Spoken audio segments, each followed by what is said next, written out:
What's up, Summoners? King Blair here. Today, for Top 5 Tuesday, we're going to be talking about the top 5 biggest buffs that heroes got in Epic 7. So, the reason for this is next week we are actually getting another balance patch where units like DJ Bazaar and Alencia are getting buffs, which are units that are often not seen as much. And it got me thinking to the previous patches that very similar heroes to this were in these patches and had massive impacts in Epic 7. So, that's what we're going to be talking about today. So if you liked the video, make sure you like, subscribe, and Discord server, link down in the description.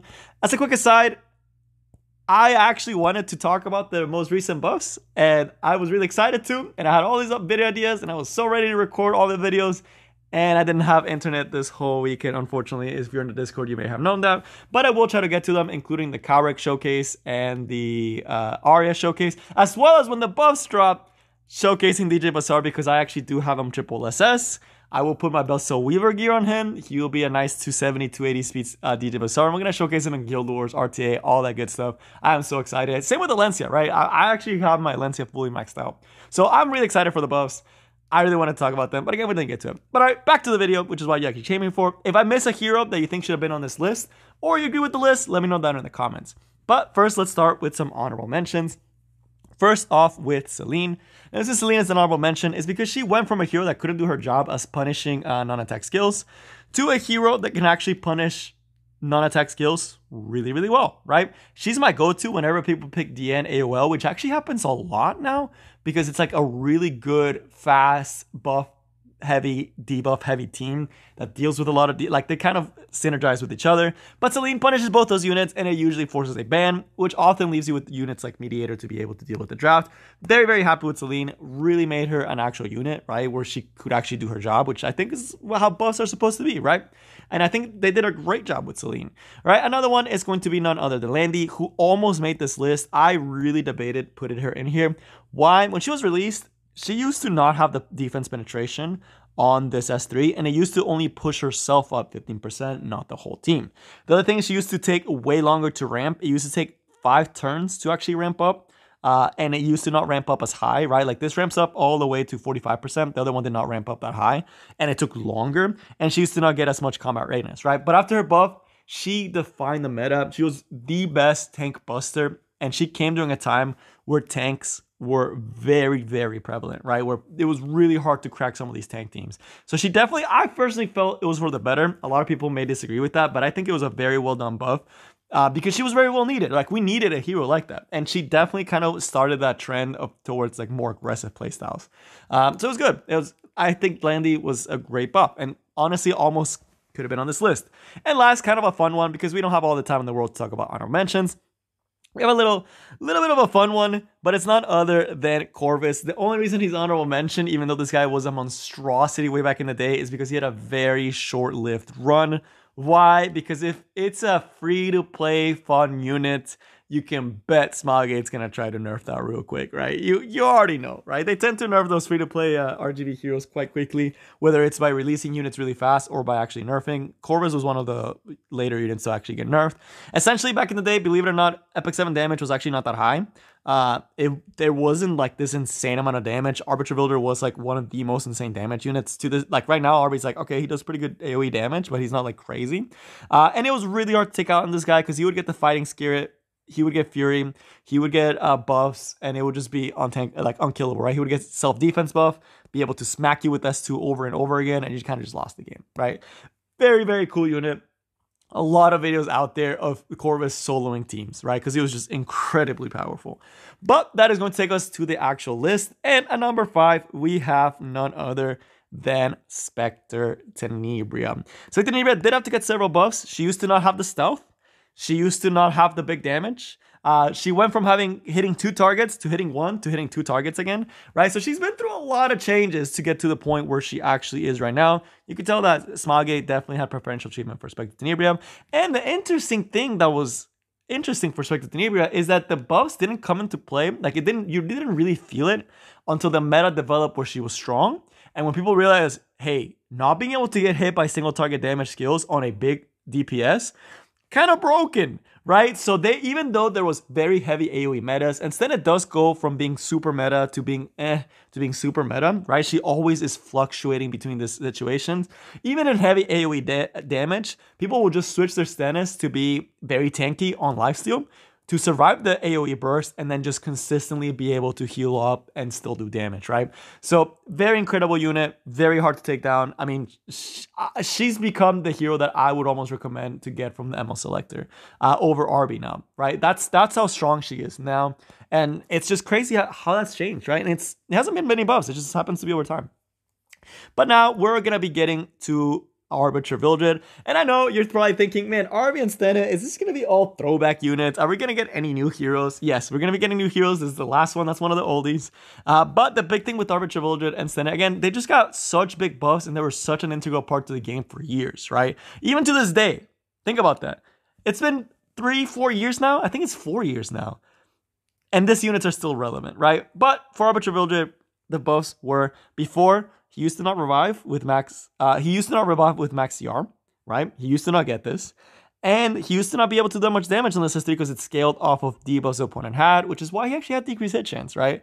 But now he got huge damage boost to the S3, and he used to revive with an attack buff and full 100% CR bar. They had to nerf that, but then Alexis Basket came out, so it basically was the same thing. So it was like a buff nerf, because then he got Alexis Basket and then Gab, and there was no extinction, no ML haste, almost no ways to deal with revives.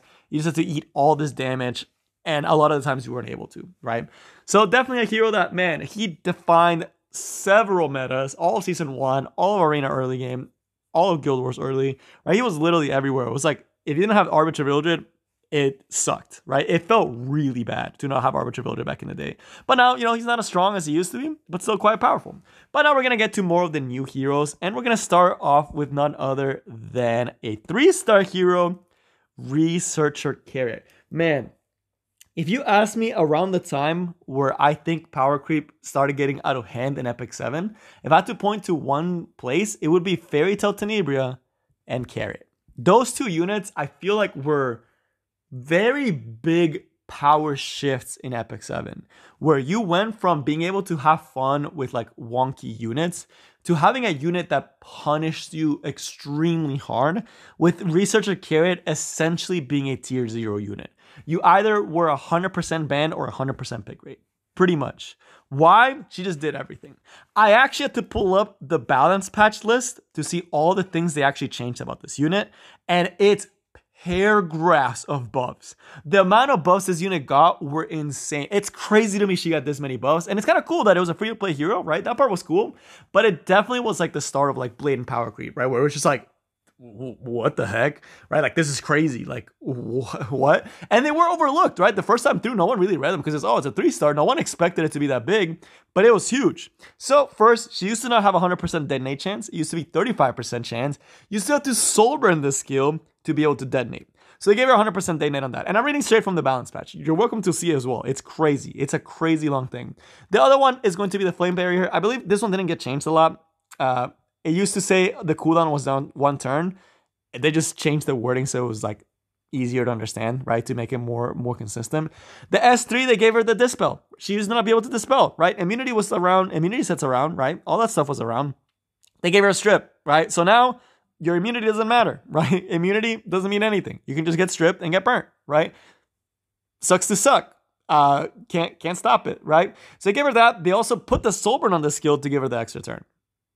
And they increase the damage of the skill, right? So damage increase, extra turn soul burn, which is way better than she had before, 100% chance guaranteed to detonate burns, and the barrier. That's not it though. They gave her more, right? They gave her more. Let me see. There's so much stuff. I'm just like shocked. They also gave her a, they buffed the threshold for damage mitigation. It used to be as long as she was full health, she get a small damage mitigation. Now it was as long as she was above 80%. So small AoE poke did not do a lot, right? You also have the 100% healing chance whenever you triggered, right? The healing, right? When you trigger the S2, you would get healing, right? She used to not have that sustain.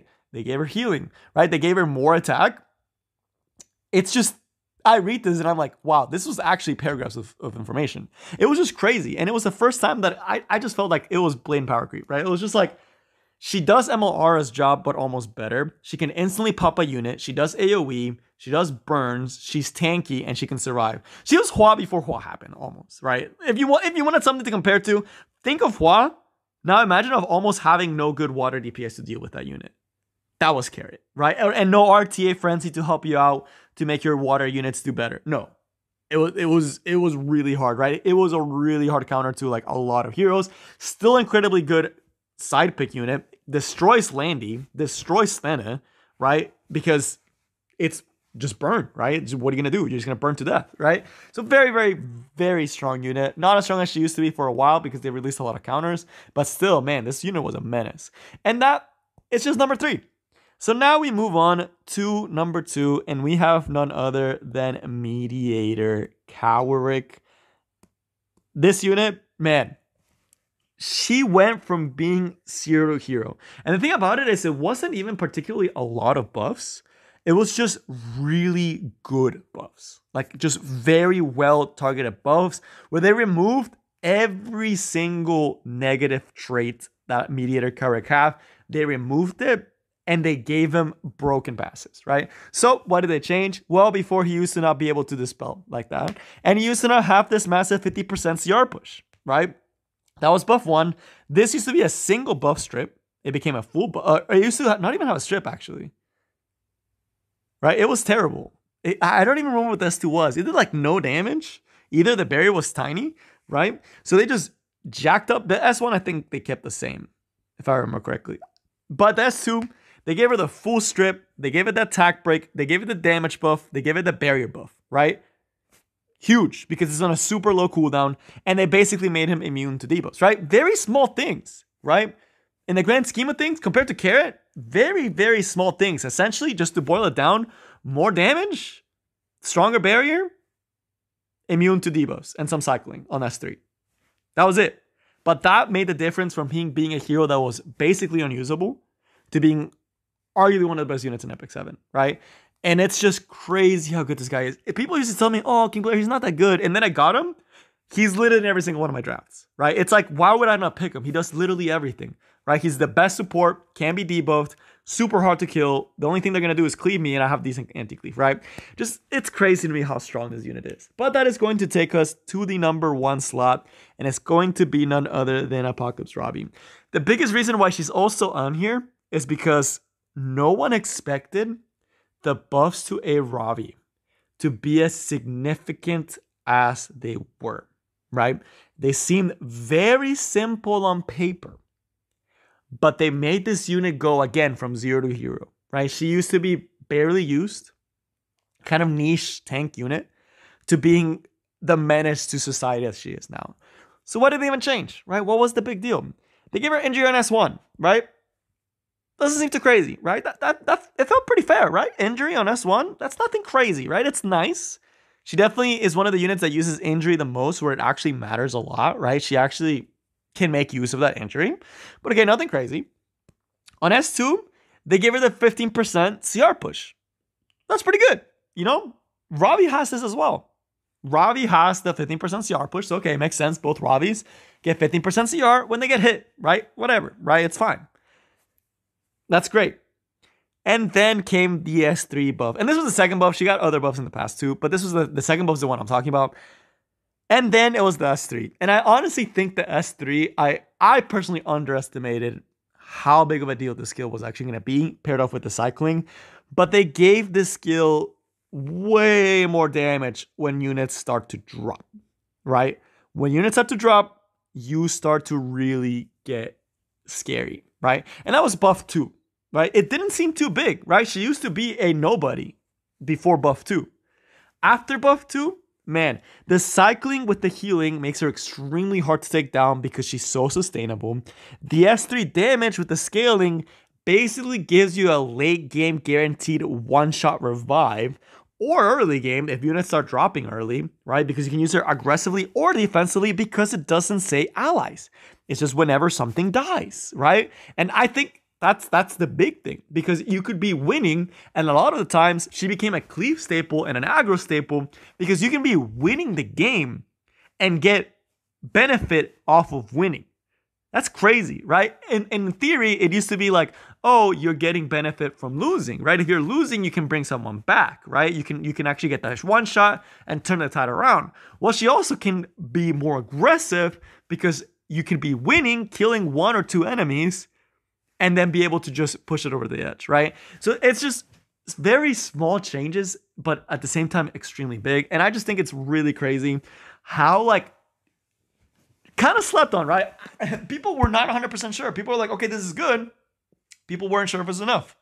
It was clearly more than enough. This unit is absolutely bonkers. So that is going to be it for the top 5 biggest buffs. It's crazy to think about all the things that have changed. There are so many different buffs out there. So many heroes have gotten better. So it'll be interesting to see what happens this next week. But that is all I got for you guys today, and I will see you next time. Peace.